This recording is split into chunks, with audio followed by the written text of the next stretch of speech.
Hello, this is David Clive Price from davidcliveprice.com, and this is the podcast version of this week's challenge, 5 Tips for Speeches and Presentations in Asia.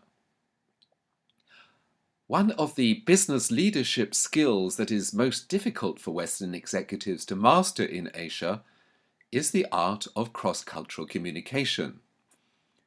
In Asia's high-context cultures, where mutual trust and understanding are the essential prerequisites to building successful partnerships, much emphasis is placed on correct behavior, body language, awareness of position, and knowledge of local customs.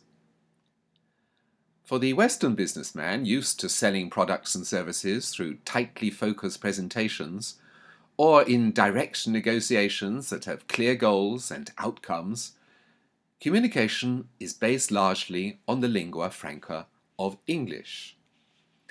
The message in English is usually expressed in bullet points, PowerPoint slides, videos and factual material provided by sales and marketing, finance, or other relevant departments. In larger companies, a Western CEO or chairman may give the occasional speech in English at a prestigious local seminar, at an opening or a launch, as well as at international conferences, in order to maintain and develop the company's reputation and brand. However, in Asia, the cultural context of the speech or presentation is just as important as is knowledge of local etiquette and customs when attending a business dinner. A one-size-fits-all English presentation for Asia is unlikely to succeed. So here are my 5 tips for winning over Asian audiences. 1. Color presentations with local references. This means knowledge of national or religious customs and sensitivity to the business culture of the country in question. As a speechwriter, I learned never to write exactly the same speech or presentation to be given in Tokyo or Kuala Lumpur, Seoul or Singapore. The local context not only adds flavor to a speech, but it also determines whether the speech is successful or not. A Westerner giving a presentation in Malaysia, for example, should be reasonably informed about Islam, have some knowledge of the ethnic mix of Malays and Chinese in Malaysia, and might be aware that Sharia law has influenced the marketing of certain products in the Malaysian market. In many ways, it doesn't matter so much what Westerners know about local culture. It is important that they should know something, for that something will give them an entree to the business circles they are attempting to penetrate. 2. English is the second language.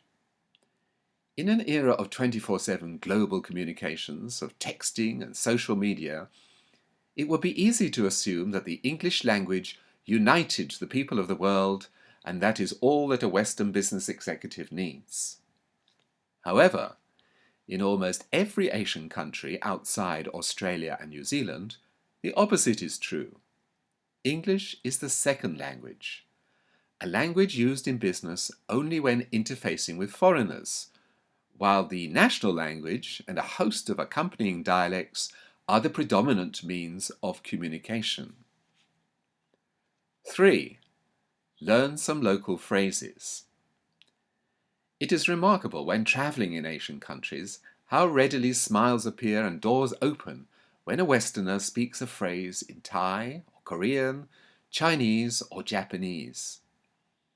Often it's enough to know the words for good morning and good evening, or how are you? Fine, thank you, in the local language for an extra level of respect and warmth to be added to the relationship. If this is true while traveling, imagine how much more valuable those few words are in the context of a business dinner, a home invitation, or when added to speeches, presentations, and internal communications.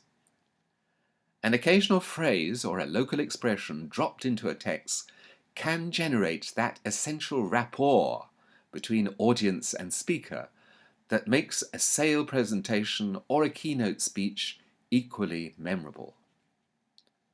4. Think how you are perceived.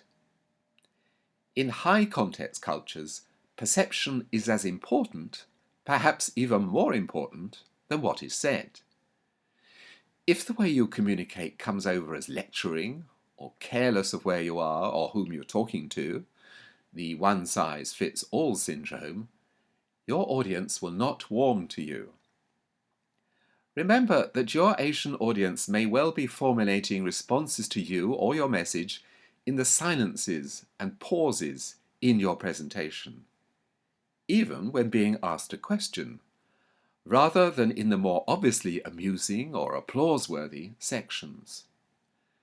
So be prepared to be scrutinized and adapt your words, your timing, and your body language accordingly. Don't run around the stage or overcompensate with lots of gestures. Be cool, take stock, and allow a pause for a foreign or unusual thought to be registered. 5. Asians have their own first languages. They will need clarity of enunciation, as well as clear, simple, and brief messages in English to absorb whatever you want to say. That way, you will increase your chances of winning your Asia business audiences over.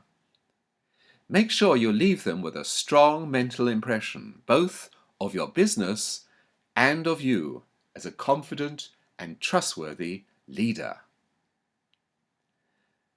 Having difficulties preparing your speeches or presentations for audiences in Asian countries?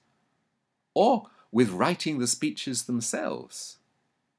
If so, I'm here to help you. I'm opening up some spaces on my calendar to discuss your specific challenges. So if you're ready to take action now, just go to www.davidcliveprice.com/strategy and we'll be in touch. That is davidcliveprice.com/strategy. And if you found this helpful, please get the word out by sharing on any social media buttons you can see. And until the next time, happy listening.